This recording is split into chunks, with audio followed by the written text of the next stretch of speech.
Hey guys, it's Max. How's everybody doing? All right, let's talk stocks. Sorry, my spreadsheet and stuff isn't working. I'm going to try to talk about something that I know about. So we're not going to talk about spreadsheets. We're going to talk about stocks. Okay. I was on Rod's Discord and they were talking about how this stock FUBO is in play. All right. I had FUBO on this morning. I turned it off. But anyway, it's in play. I guess Disney bought it or something. It's only $3 or $4. Anyway, it has stupid high implied volatility right now. When something has stupid high in volatility, you have a chance to make an income off it and to YOLO it at the same time. In the old days, you had to choose between I want an income so I can do a covered call, or I could YOLO, where I could buy a call. Nowadays, you can combine them. It's because commissions are free and there's so much liquidity and the bid-ask spread is so tight. You can do stuff you couldn't used to do. So anyway, look at this. Look at this trade. This is a max loaded dice trade. What it is it's selling a put, or it's selling a 4-strike put. I'm sorry, it's selling a 4-strike put and a 7-strike call. So you're selling this 4-strike put for 51 cents.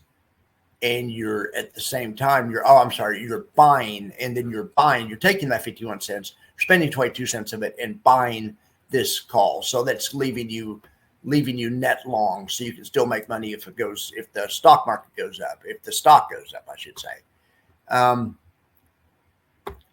At the same time, you're taking part of the money and you're spending 4 cents buying this put. So what that's done is that's giving you a trade where the most you can lose is $1,200 or $1,300. If the stock goes nowhere, you make an income of $180. $180 is the amount that the sold put is $180 more expensive than the bot call and the bot put. Okay, that's where that comes from. If you do this trade, whatever the credit is, you get to keep it as long as the stock doesn't move, down by more than about 8, 9, 10, 11%. Stock has to stay above about 390. Okay. If it does move down though, you lose $1,200 or $1,300. So what? Big deal. I'm just joking, but that's, you have to be aware of that. So let's try to do kind of an apples to apples comparison. Here's what a person could also do. They could just buy $1,200 or $1,300 worth of bet the money call options. Okay. So we can combine it. So in the worst case, these two trades are the same thing. They both lose $1,200, $1,300. Okay. Okay. But what did I do with these? I'm trying to,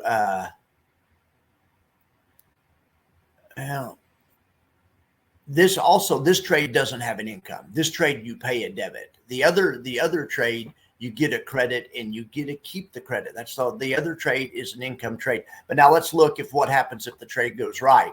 Let's say halfway through. Let's move the time to halfway till expiration. These don't expire for 2 weeks till the 17th. So if this thing keeps going up, I don't know if it will, but if it does, okay. So now we're going to compare the two strategies. Just buying the call. You can see the problem with just buying the call is the stock has to move 8, 9, 10% before you make money. It's the opposite trade of the other trade.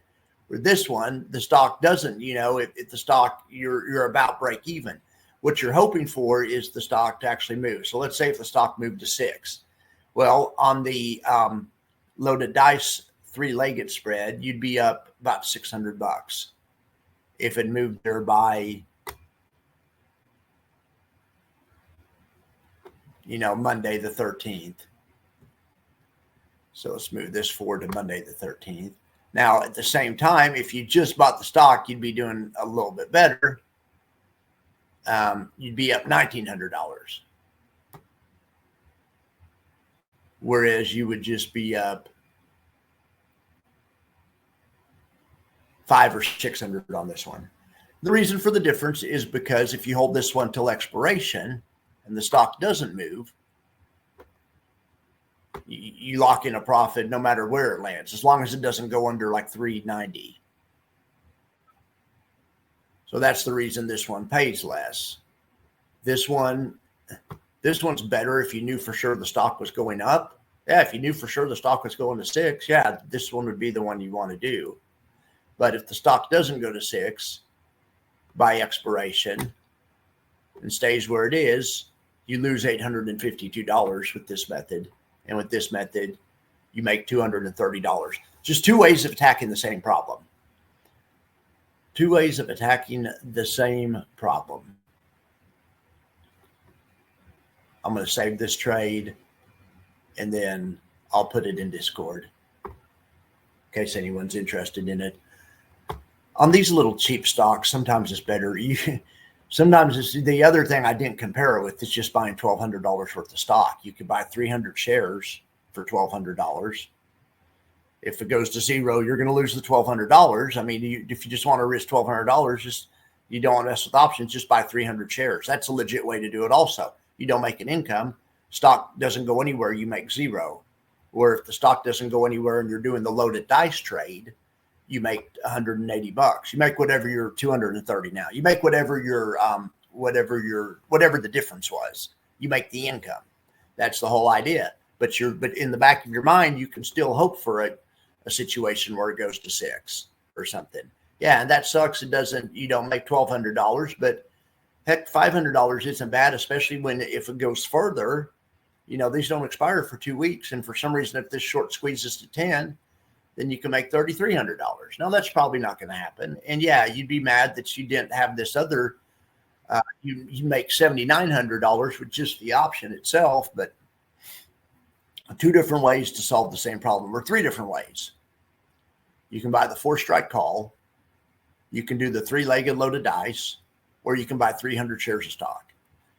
In any event, you're risking about the same amount of money, and you want the stock to go higher. If you buy the 300 shares of stock and it goes to 6, that's 2 points times 3, or 2 points times 300, $600. So that'd be a $600 winner. Whereas the option would be about the same, about a $600 winner. The option in the stock would be about the same amount of winner at 6. Stock dropped to 0, you'd lose $1,200. If the stock dropped to 0, the option strategy would lose $1,200. If the stock dropped to 0, the buy and the call strategy would lose money.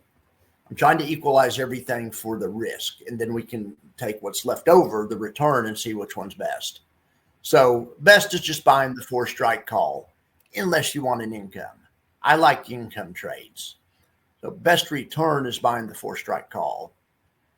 The safest trade is buying the 300 shares of stock, because stock never expires. But the only way to get an income out of this, if you're, and the reason so think about the wheel strategy. Why do you do the wheel strategy? Because you're trying to get an income. You still want upside too. Okay, well, all I'm doing is the loaded dice trade's a 1-step wheel. You're selling the put to get the income, but at the same time, you're doing all 3 steps of the wheel at once. You're combining it into one, so you don't have the path dependency problem the wheel has. What happens with the wheel is a stock will go down and your put will get assigned, and then that stock will keep dropping, and you'll be selling calls underneath your cost basis. And I mean, that can be a nightmare. That can be an absolute nightmare. All right, guys, I'll post this in Discord. Have a good one.